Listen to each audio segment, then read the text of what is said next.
you that one. I'm gonna give you that one. That is too much, buddy. Oh, listen, we've got to find another sport. Right there, give me the glove. Lonnie, what do you think about that? I know, that's bad, isn't it? Those are two of the worst putts I believe I've ever seen. Wait a minute, hold it, Blondie.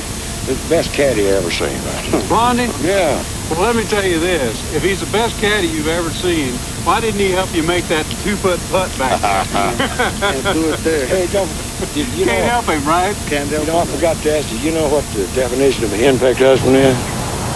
The definition of a henpecked husband? Right. No.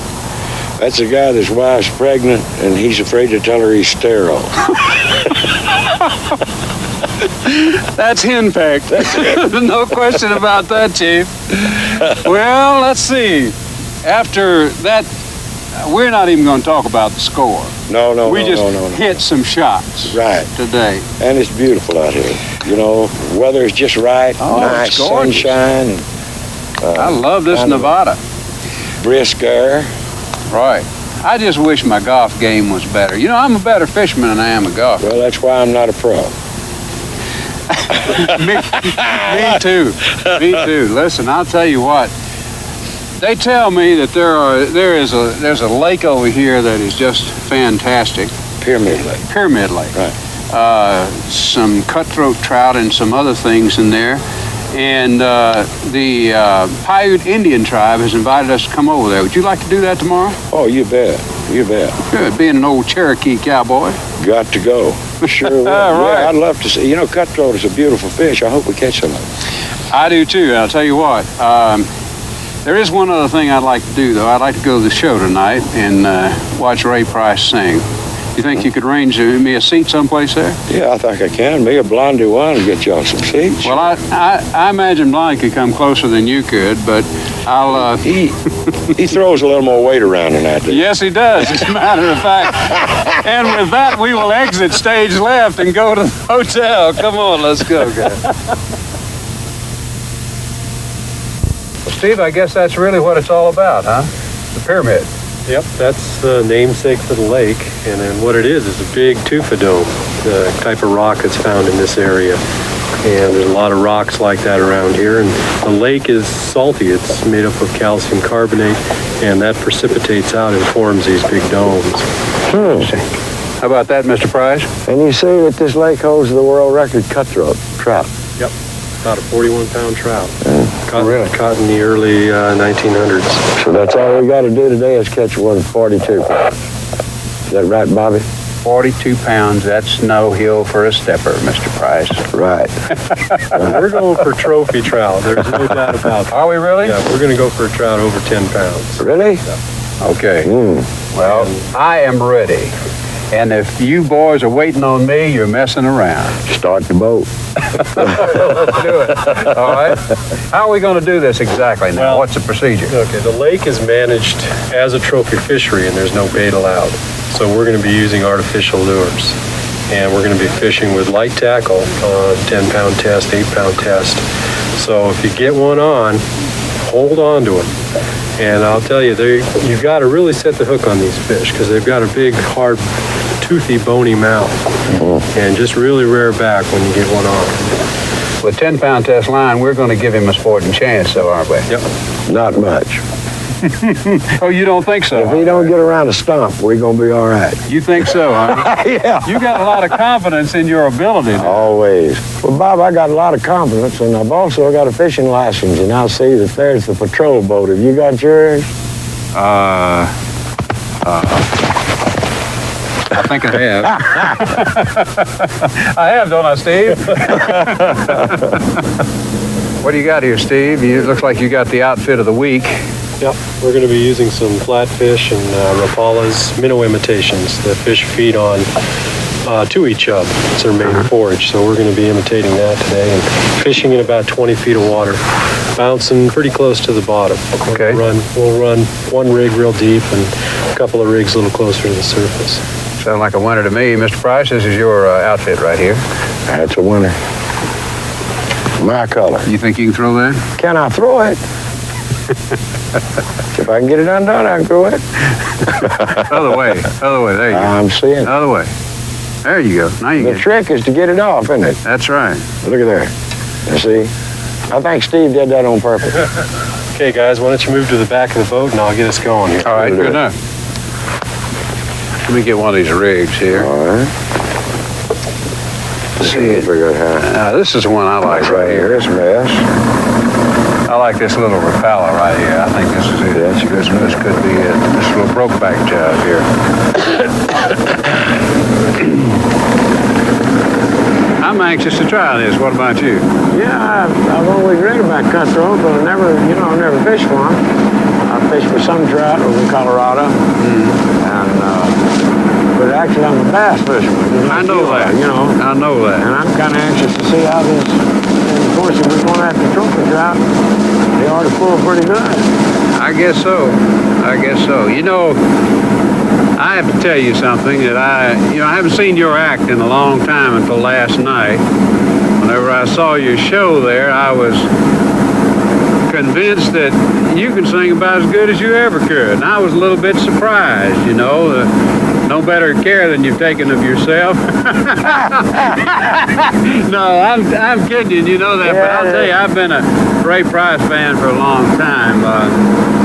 I've been curious about something, though, for a long, long time. Back years ago, whenever Crazy Arms and City Lights and all those things were going great guns, Ray was the biggest country music artist in the country.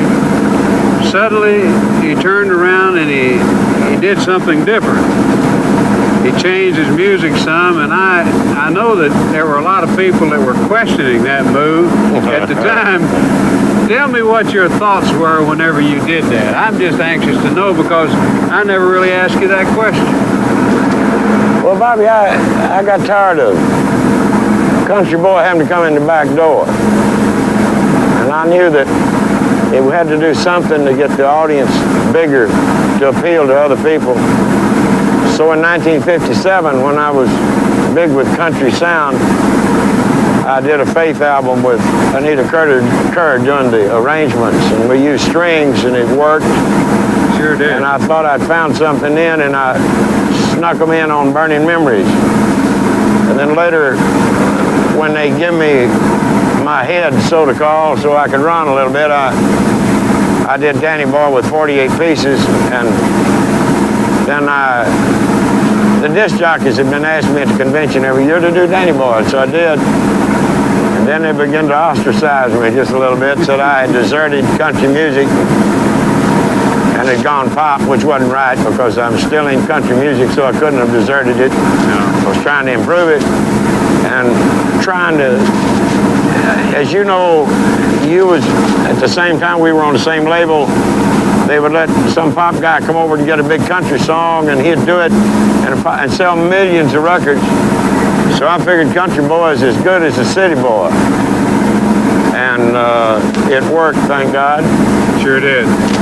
You just broadened the scope of the music, really, is what you did. And everybody now is trying to be what they call a crossover act, and that's what you were doing at the time. But it was, at that time, it was a real question mark, and it really took some soul searching, I imagine, on your part to make that move at that particular time, because everybody was so dyed-in-the-wool country, or you were either country or pop, and nobody was really bridging the gap in any big way.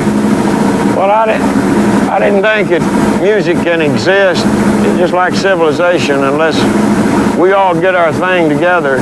We're not going to exist on this world. Start treating our people like our own brothers, like we're supposed to, and sisters. Same way with music. You can't draw lines between things. It's wrong. Everything's the same. It should be treated as the same. And a country musician is no different than a pop musician. And the style is in people's minds. Music's music. Right. And it's either good, indifferent, or bad. Right. And I love country music. I think it's the greatest music because I think it's been misnamed. Nothing wrong with country because I'm a country boy, okay? But it's a free form of art form of music. It doesn't have restrictions like the so-called pop field we're talking about. Well, free form, right? And a free form of music is actually jazz. Okay? Right. Now, we know it's in the jazz field now, so it's about everyday people, everyday living. And a song 20 years ago is still the same today because the people are the same, so that's contemporary. So it's not country, it's contemporary jazz. Now what are we going to do? Well, let me say this to you, my friend. Music has worked for you no matter what kind you've done. It's always been good, and I've been a fan of yours a long time, as you know, and we've been friends a long time. But I go all the way back to Hawkeye. Yeah, and that was one of the songs that a pop artist came over and did. Frankie Lane came over and did, and covered me on it on the same record label. Now you know what I felt like, don't you? Yes, I do. Now there's your answer. That's the answer. That's the answer. My friend, I'll tell you, I really enjoyed last night. It brought back a lot of memories to me, the songs you did. You got a new record out, too, a new song. It's Big Old Teardrop. Big Old Teardrop. Right, right. Looks real good. I don't know how good, but it looks real good. Yeah. It's good. Starting off with a bang, I hope it don't go out with a fizzle. I used to say that my songs came into the charts with an anchor instead of a bullet. What does he look like here, Raymond? Well, he's not a big one, but he's a nice fish.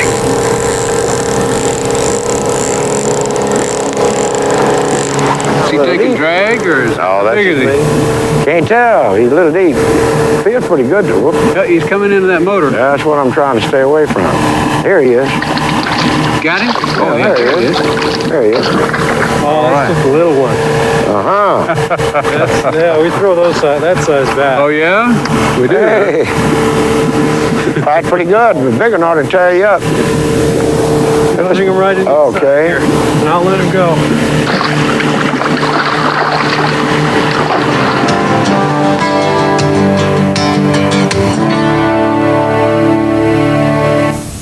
Got on one of the old cannonballs we had at the Battle of Shiloh down in Corinth, Mississippi. I believe you're right. You know, when I played up east in New Jersey the first time, I started out the show by telling everybody we was from the South and we wanted to apologize for losing the war. But the only reason why we lost it, we only had one cannonball and we had to shoot it and run and get it. You won't do, Bryce. I told that in New Jersey. Did you? Yeah. Well, when I said all you boys from us, I had the Hank Williams Drifting Cowboys right after Hank died. And I didn't know what to say, and I said to him, folks, it's sure nice to be up here with you, and we're all from the South. We'd like to apologize for losing. Don Helms like fainted. He said, oh, Lord. And it got real quiet, man. You could hear a pin drop, and then somebody sniggered. And when I told him about the cannonball, boy, it broke him up. I couldn't do no wrong, yeah. Well, after 40 years in the business, Ray, we're still laughing at them. I'll tell you, some of those old ones are the best ones, I guess. I had a lot of fun in my time. You did. Still do. But this is where it's all worth it. You just look around, Bob. Look at everything. The way it was really made. Ain't no buildings out there. Ain't no man-made stuff. That's right. And that's what it's all about. There's one, Bob. What? I believe you got one. I believe you have got one. It's better than other fish. That rod's straight out. No, he is. Now, I believe he wants a little of this. I think we're around a stump, don't we? No. We're not Hasn't been moving. a stump in his legs in a million years. He's the one that's doing the moving. Raymond, I'll tell you something now. This is a pretty good fish. This may be a mounting size fish. He's coming. He's coming. He was coming. There he is. Oh, my goodness. Look Nice here. fish, huh? Not too bad. I'm telling you now, wait a minute. Wait just a second here.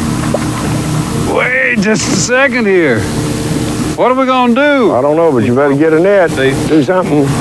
Yeah, you got him. All right. Not bad. That's a nice one, Ray. That'd be That's nice. good fish right there. Yeah, it's a pretty thing, isn't he? Yes, he is. That is a cutthroat specimen right there, buddy. All right, guys. There you go. What'll that fish weigh? That's a keeper. That's a good 10-pounder. That's mountain size. Yeah, he's a beautiful thing, isn't it? Look at the pretty red color on his sides. Oh, that is gorgeous. Look at this in here. Yeah. Ray, I really think you ought to mount this fish. What do you think? Yeah, he's a beautiful fish. It'll be something that I can always remember and travel thing and everything and kind of a few memories, you know. He's Yes, beautiful. sir. That's a beautiful fish. I think so. I'll tell you what I'll do. I'll arrange to have this mounted for you if you get me 2 tickets for the show tonight. How about that? Make the world go away and get it off of my shoulder. Say the things you used to say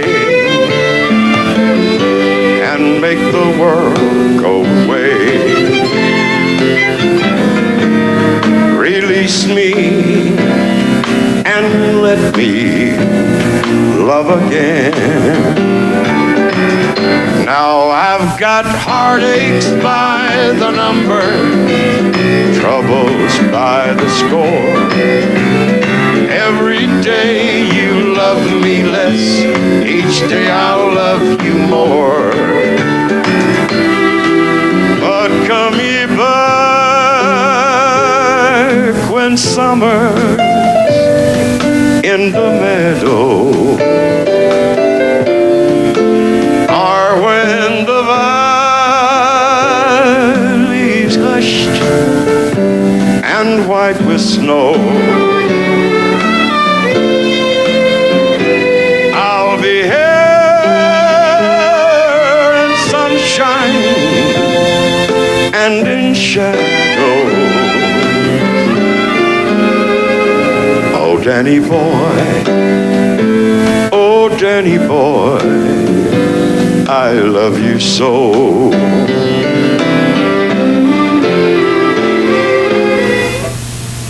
Several of the top country music stars have established theaters, and others have been around for years.